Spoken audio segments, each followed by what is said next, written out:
Another piece of information that we need to talk about when we consider our log functions is actually finding what the domain of the function is. When we want to just look at the domain of our function, when we're basically going to be asking where is the argument of the function greater than 0. So sometimes that can be easy and sometimes it's not quite so easy. So let's look at this example here. I want to find the domain of the function, the log base 5 of x plus 6. If you remember, this portion that I just highlighted here, x plus 6, is what we called the argument. And if I want to talk about the domain of a function, I'm only interested in where the argument is greater than 0. So we take the argument, x plus 6, solve it greater than 0, or solve the inequality greater than 0. So I'm going to subtract 6 to the right-hand side, and I find out that x is greater than negative 6. So the domain of my function, written in interval notation, would be x is greater than negative 6, so it would be from negative 6 to infinity, and that's the domain. That's a pretty easy example. Let's look at one that's a little bit more complicated. Here I want to find the domain of the function log of x plus 3 over x minus 1.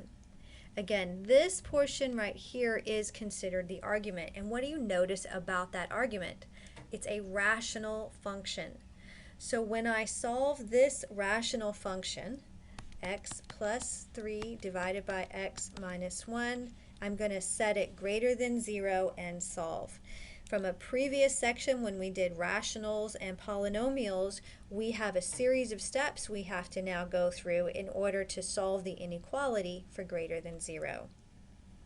In case you don't remember, when we do that, we first have to find my critical points. That entails solving this for x as well as finding where the denominator is equal to 0. So we have two things to do here. When I solve for x, I'm going to take x plus 3 over x minus 1, set it equal to 0, and solve. If I cross multiply, if I multiply this denominator times 0, then I just get x plus 3 is equal to 0, or x is equal to negative 3. This is what we called a root, right? When I solved it, I found a root. The next thing I have to do is find the asymptote. The asymptote is where I took the denominator of my function, set it equal to 0, and solve, and I find that that is x is equal to 1. So again, that's my asymptote. These are the two critical values that I'm going to put on my number line, negative 3 and 1. So I'm going to divide up my number line. Here I have a negative 3 and a 1. And I'm going to I'm going to test some points to the left, in the middle, and to the right of my critical points. And remember, that's where we took values, put them into the function, which is up here, put them into the function to determine whether or not my function is positive or negative. So let's write that down here. My function is x plus 3 over x minus 1 greater than 0. This is what we're looking at. So if I look at numbers to the left of negative 3, I don't know, I'm going to choose negative 4. In the center, I'm going to choose 0 because that's the easiest. And to the right of 1, I'm going to pick 2. I'm going to replace negative 4 inside of here and determine whether it's positive or negative. So negative 4 plus 3 divided by negative 4 minus 1. And what does that equal? That's negative 1 over negative 5, which would be positive answer, because a negative over a negative is a positive. So here in this section, we're going to end up with a positive value. In the center, when I have 0 plus 3 divided by 0 minus 1, that's 3 over a negative 1. That's a negative in the center.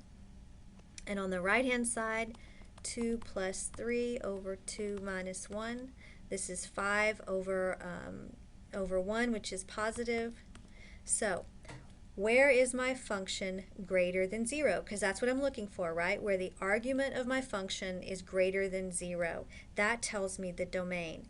And you can see here that the domain of my function is going to be positive, or the argument of my function is going to be positive to the left of -3 and to the right of +1. So how do we write that in interval notation? But that would look like -infinity to -3 parentheses, and we're going to combine that or union that with 1 to +infinity to come up with the combined domain of this particular function.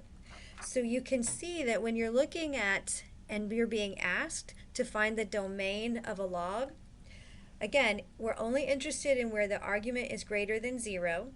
Sometimes that's easy to find, as in our first example, and sometimes it's a little more complicated if the argument is actually irrational.